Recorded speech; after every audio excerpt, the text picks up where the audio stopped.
ګوره تاسو ویلو چې شور به نه کوئ، تاسو ته ما ویلو چې شور به نه کوئ، تاسو شور شروع کوم. قل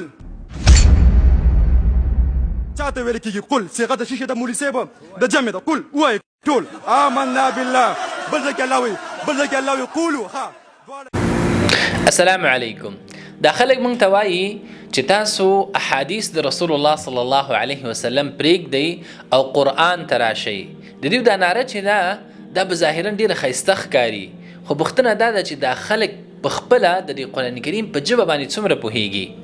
پرون چې دی د منکرین حدیثو مناظره وه او د مناظرې عنوان څه و، په کومه خبره باندې مناظره وه؟ په حجتیت د حدیث باندې. د دوی دا دعوه وه چې د رسول الله صلی الله علیه وسلم احادیث حجت نه دي، په دې باندې چې دین نه ثابتېږي، دا د شرع برخه نه ده.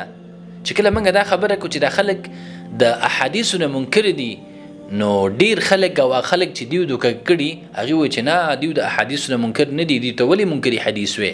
دا انسان نن رالګي او د ټول عالم مخې د بدی مناظره کوي چې د رسول الله صلی الله علیه وسلم احادیث هغه حجت نه دي. را به شو اصل موضوع ته په دیو کې چې د ټولو نه خيار او پوها چې په قرآن باندې دی او هغه راغلی دی نن مناظره کوي. هغه څه وایي؟ وایي قل، او ډیر ډاډه لګی دی. وایي مولانا صاحب قل دا د جمع صيغه ده. سبحان الله، که یو انسان په دې باندې نه پوهېږي چې دا قل دا د جمع صيغه ده او که د مفرد صيغه ده، د دې معنا څه ده، نو هغه به نورو خلکو ته څه قرآن وښیي، هغه به چې دی عوام څنګه په قرآن باندې پوهه کي.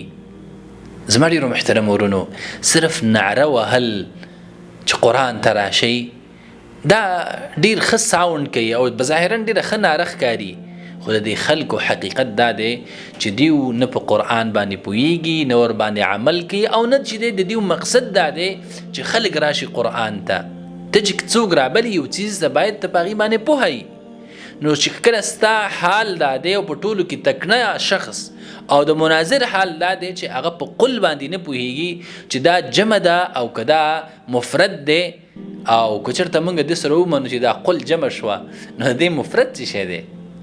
دا خلک صرف او صرف چې دی مسلمانان دوکه کول غواړي. د دې مقصد دا نه دی چې قرآن دې رایج شي، خلک دې په قرآن باندې عمل وکړي، بلکې مقصد یې دا دی چې څنګه د خلکو د زړونو نه د دې دین مینه ختمه کړي، د رسول الله صلی الله علیه وسلم محبت او د هغې شان چې دی په هغې کې خبرې، په رسول الله صلی الله علیه وسلم پسې دروغ او دغه رنګې په قرآن باندې دروغ، د الله په آیاتونو باندې دروغ، په هغې کې تحریف. دا د یو اصل مقصد دی. د خلک وپېژنئ او د خپلو ایمانونو غم وکئ. موږ سره اوس هم وخت شته دی. الله رب العالمین چې دی هغه غفور ذات دی، رحیم ذات دی، او د توبې دروازه چې ده تر هغه وخته پورې کلاوه ده تر څو پورې زموږ په رګونو کې چې دی ساه چلیږي، نو او څو پورې چې دی زموږ په بدن کې روح وي. نو اوس هم وخت شته دی هغه ورونه چې په دیو باندې دوکه شوي دي خپل رب ته رجوع وکئ او د الله رب العالمین نه معافي وغواړئ او دین چې دی هغه د مسلمانانو نه زده کئ.